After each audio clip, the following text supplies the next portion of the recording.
નમસ્કાર, નજર ન્યૂઝમાં આપનું હાર્દિક સ્વાગત છે। હું આપની સાથે અજય વાઘેલા। આવો જોઈએ આજના મુખ્ય સમાચાર। ભારતીય જનતા પાર્ટી પાદરા તાલુકા યુવા મોરચા દ્વારા કરખડી ગામે કારગિલ વિજય દિવસની પૂર્વ સંધ્યાએ કારગિલ વિજય દિવસની 25મી વર્ષગાંઠના સંદર્ભે મશાલ રેલીનું આયોજન કરવામાં આવ્યું હતું, જેમાં પાદરા તાલુકાના ભાજપના પ્રમુખ પ્રવીણસિંહ સિંધા, તાલુકા મહામંત્રી મહેન્દ્રસિંહ, જિલ્લાના મહામંત્રી અને કાર્યક્રમના ઇન્ચાર્જ વિજયભાઈ ગોહિલ, યુવા મોરચાના પ્રમુખ મૌલિક ગોહિલ, યુવા મોરચાના મહામંત્રી અલ્પેશભાઈ રબારી, પ્રદેશ કારોબારી સભ્ય લાલજી બાબા, જિલ્લા મહામંત્રી રમેશભાઈ વાઘેલા, પાદરા તાલુકા ભાજપ પ્રભારી દિલીપસિંહ સહિત પાદરા તાલુકા ભાજપના કાર્યકર્તાઓ મોટી સંખ્યામાં હાજર રહ્યા હતા।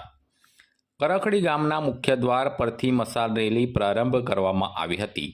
વીર શહીદો અમર રહોના નારા સાથે દેશભક્તિના ગીતો સાથે સરદાર પટેલ સ્ટેચ્યુ પાસે પહોંચી સરદાર વલ્લભભાઈ પટેલની પ્રતિમાને પુષ્પહાર કરવામાં આવ્યું હતું।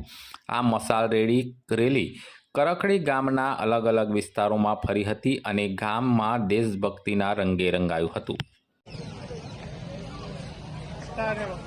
આજરોજ કારગિલ યુદ્ધમાં આપણે જે વિજેતા થયા એના શહીદોના માનમાં આપણે આજે કારગિલના યુદ્ધના જે થયેલો એના પૂર્વ સંધ્યાએ આજે આપણે મશાલ રેલી રાખી હોય પાદરા તાલુકાની કરખડી ગામમાં ખૂબ સારી સંખ્યામાં બધા ઉપસ્થિત રહ્યા હોય, યુવાનોએ સંગઠને બધાએ ખૂબ સારો રસ લઈ અને સારી એવી સંખ્યામાં આજે કરખડી ગામમાં આપણે આજે મશાલ રેલી કાઢી છે। પણ એનો મૂળ હેતુ એવો હતો કે 1999 26 જુલાઈના રોજ આપણે કારગિલ યુદ્ધમાં વિજેતા થયા હતા। તેના આજે 25 વર્ષ થયા।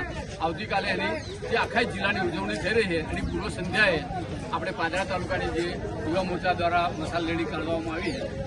તો આપણા જે વીર જવાનો હતા એમને ન ઠંડી, ન તાપ, ન વરસાદ કે ન પરિવાર, ન પુત્ર કે ન પિતાની પણ પોતાના દેશની રક્ષા માટે પોતાની જાનની આહુતિ આપી, પોતાની જાનની બાજી લગાવી અને જે આપને વિજય અપાયો આ કારગિલમાં એ દેશની રક્ષા માટે, દેશની સુરક્ષા માટે અને આ દેશની આઝાદી આબાદી માટે આપ્યો। અમને આપણે સૌરે ગીત સાંભળ્યું હતું કે હિમાલય ખડખાડ આ રહ્યા હતા તબ દેશ ખતરે મેં થે, અને એવા સમયે આ ઘાટીઓમાં રહી અને યુદ્ધ કરી પોતાના જાનની આહુતિ આપી અને તમને ને મને દિવાળી તો કે શાંતિથી મનાવી શકીએ। ક્યારે તો કે સૈનિકો પોતાની જાનની બજાઈ લગાવી અને ત્યાં સરહદ પર આપણા માટે રાત દિવસ સતત પહેરો કરતા હોય, પોતાની જાતની પરવા નથી કરતા, પોતાના પરિવારની પરવા નથી કરતા। આપણે હોળી, દિવાળી બધા જ પર્વો મનાવી શકીએ છીએ। એનું કારણ હોય તો આ સૈનિકોની પોતાની દેશભક્તિ છે, એમની રાષ્ટ્રપ્રેમ છે અને એને થકી આપણે આજે સુરક્ષિત છીએ।